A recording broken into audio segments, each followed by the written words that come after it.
వాగర్థావివ సంపృక్తౌ వాగర్థ ప్రతిపత్తయే జగతః పితరౌ వందే పార్వతీ పరమేశ్వరౌ ఆదిత్యాయ చ సోమాయ మంగళాయ బుధాయ చ గురుశుక్ర శనిభ్యశ్చ రాహవే కేతవే నమః. శృంగేరి జగద్గురు పీఠాధిపతులకి కంచి పీఠాధిపతులకి నమస్కారములు తెలియజేసుకుంటూ కార్యక్రమాన్ని ప్రారంభిద్దాం. ద్వాదశ రాశులలో భాగంగా 16 జూన్ నుంచి 30 జూన్ వరకు మిథున రాశిలో జన్మించినటువంటి వారికి ఏ విధంగా ఉండబోతుందో తెలుసుకునే ప్రయత్నం చేద్దాం.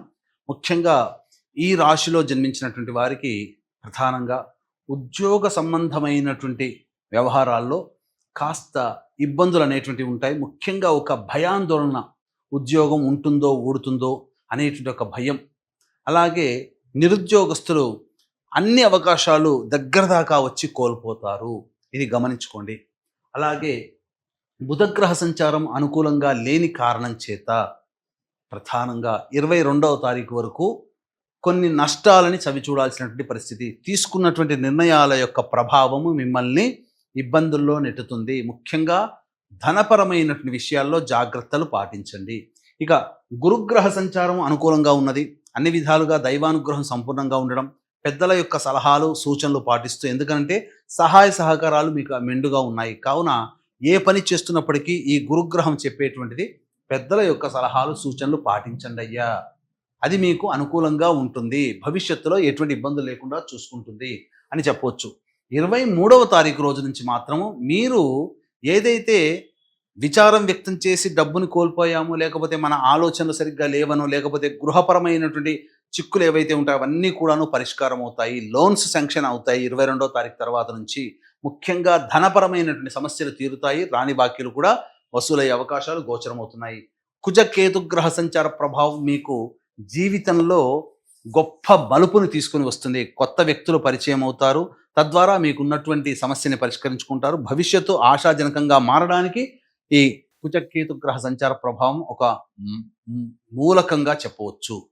అన్నిటికంటే చేస్తున్నటువంటి వృత్తి ఉద్యోగ వ్యాపారాల్లో కొత్త ధనము అనేటువంటిది, కొత్త పంథా మీరు వెళతారు. తద్వారా ఎదుటివారిపై మీదే పైచేయి సాధిస్తారని చెప్పవచ్చు. నూతన వ్యాపార విస్తరణ అనేటువంటిది చక్కగా జరుగుతుంది. భవిష్యత్తు ఆశాజనకంగా ఉండబోతుందని చెప్పవచ్చు. ఇక చూసుకున్నట్లయితే రాహుగ్రహ సంచార ప్రభావము ముఖ్యంగా విదేశీయానం, విదేశీ విద్యకు సంబంధించి చేయు ప్రయత్నాలన్నీ కూడాను కొలిక్కి వస్తాయి. తండ్రి గారి ఆరోగ్యం పట్ల శ్రద్ధ వహించాల్సినటువంటి పరిస్థితి అన్ని విధాలుగా అనుకూలంగా ఉంటుంది. కాకపోతే శనిగ్రహ సంచారము కొంత నిదానము, చేస్తున్నటువంటి వృత్తి ఉద్యోగ వ్యాపార ప్రయత్నాల్లో ఏ ప్రయత్నంలోనైనా కానీ నిదానాన్ని సూచిస్తుంది, ఆలస్యాన్ని సూచిస్తుంది. కాబట్టి జాగ్రత్తలు పాటించండి. దైవానుగ్రహం పొందే ప్రయత్నం చేస్తే ఆ పనులన్నీ కూడాను శుభముహూర్తంగా అవుతాయి. ఇక శుక్రగ్రహ సంచార ప్రభావం మీకు సంపూర్ణంగా యోగదాయకంగా ఉంటుంది. చక్కటి స్త్రీ సాంగత్యము, అలాగే స్త్రీలతో ఉన్నటువంటి విభేదాలన్నీ కూడా పరిష్కారం అవుతాయి. అన్ని విధాలుగా మీకు అనుకూలంగా ఉండేటువంటి సమయంగా చెప్పవచ్చు. ఏ తర్వాత చెప్పుకొచ్చేది ఏమిటంటే, ఒక బుధుడు రవి యొక్క సంచార ప్రభావం తప్ప మిగతా అన్ని గ్రహాల యొక్క ప్రభావము ఈ మిథున రాశిలో జన్మించినటువంటి వారికి అనుగ్రహంగా ఉండడం కారణం చేత మిశ్రమ ఫలితం కంటే అధికమైనటువంటి శుభ ఫలితాలే పొందుతారు. ముఖ్యంగా వివాహం కావాల్సినటువంటి అబ్బాయిలకి అమ్మాయిలకి సంబంధించి చేయు ప్రయత్నాలు కొలిక్కి వస్తాయి. సంతానం కోసం ఎదురు చూస్తున్నటువంటి దంపతులకి చక్కటి శుభవార్త వింటారు. అన్ని విధాలుగా ఆనందదాయకంగా ఉండేటువంటి పరిస్థితి గోచరమవుతుంది. ఇక విద్యార్థులకి కోరుకున్నటువంటి విద్యా సంస్థల్లో ప్రవేశం లభించడము, అన్ని విధాలుగా మీ ప్రయత్నాలు సఫలీకృతమవుతాయని చెప్పవచ్చు. ఏ తర్వాత చెప్పుకొచ్చేది ఏమిటంటే, ఆనందదాయకమైనటువంటి పరిస్థితిని ఈ యొక్క మిథున రాశిలో జన్మించినటువంటి వారు ఈ 16 నుంచి 30వ తారీఖు వరకు పొందబోతారు అని చెప్పడంలో ఏమాత్రం సందేహం లేదు. అలాగే గమనించుకున్నట్లయితే ఈ యొక్క మిథున రాశిలో జన్మించినటువంటి మహిళలకి బాధ్యతలు పెరుగుతాయి. శారీరక శ్రమ, మానసిక ఒత్తిడి అధికంగా ఉండడం వల్ల చేసేటువంటి పనులలో నియంత్రణం కోల్పోతారు. గౌరవ మర్యాదలకి లోటు ఉండదు, కానీ నియంత్రణ కోల్పోతారు. కొన్నిసార్లు చికాకులు పడాల్సినటువంటి పరిస్థితి వస్తుంది. తద్వారా ఇతరులలో మీరు చులకనవుతారని చెప్పొచ్చు. కాబట్టి సంయమనం పాటించండి, ఆరోగ్యం పట్ల శ్రద్ధ వహించండి, సకాలానికి మీరు భోజనం చేసే ప్రయత్నం చేయండి. అన్ని విధాలుగా ఆనందదాయకంగా ఉంటారని చెప్పవచ్చు. ఇక 16వ తారీఖు నుంచి 30వ తారీఖు వరకు ఏ విధంగా ఉండబోతుందో తెలుసుకునే ముందు వీక్షించేటువంటి ప్రేక్షకులకి గమనిక. ఈ నెల 21వ తారీఖు రోజున ఏకాదశి, అశ్విని నక్షత్రము కలిసినటువంటి పుణ్యతిథి.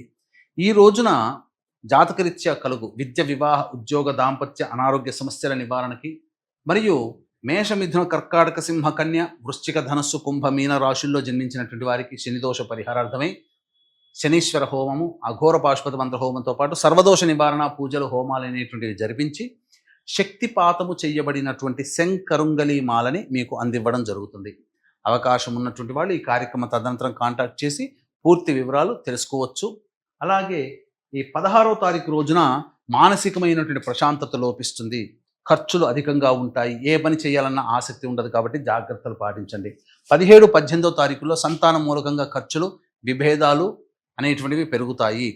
అలాగే ఆస్తి సంబంధమైనటువంటి వివాదాలు కొలిక్కి వస్తాయని చెప్పవచ్చు. ఖర్చులు కూడా అధికంగా ఉంటాయి.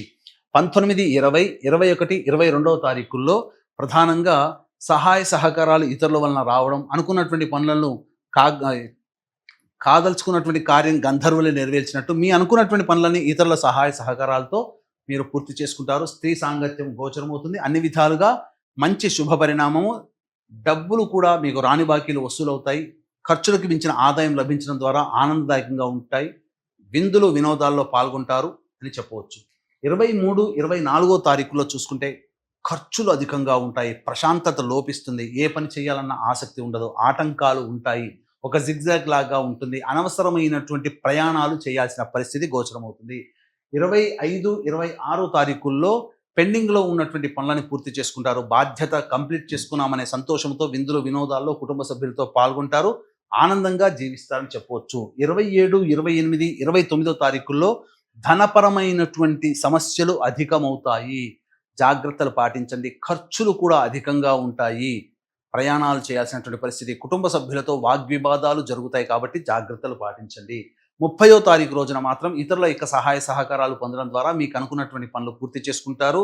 అలాగే భాగస్వాములతో మీరు మాట తగ్గించుకొని ఉండే ప్రయత్నం చేస్తే ఆ రోజు కష్టాలు నష్టాలు లభించవు, అన్ని విధాలుగా ఆనందదాయకంగా ఉంటుంది. ఏ తర్వాత చెప్పొచ్చేది ఏమిటంటే, ఈ యొక్క మిథున రాశిలో జన్మించినటువంటి వారు ప్రతిరోజు సూర్యుడికి నమస్కారం, సూర్యాష్టకం 6 సార్లు పారాయణం చేస్తే చాలా మటుకు సమస్యలు పరిష్కారం అవుతాయి. ఇక ఇప్పుడు చెప్పినటువంటి సమస్యల కంటే ఇంకా ఎక్కువగా సమస్యలు మిమ్మల్ని బాధిస్తున్నట్లయితే దగ్గరలోని మంచి ఉపాసనా పరులైనటువంటి జ్యోతిష్యులను సంప్రదించి వారి సలహాలు సూచనలు కనుక పాటించినట్లయితే మరింత మెరుగైనటువంటి జీవితాన్ని పొందుతారని తెలియజేస్తూ సర్వం శ్రీ ఉమామహేశ్వర పరబ్రహ్మార్పణమస్తు.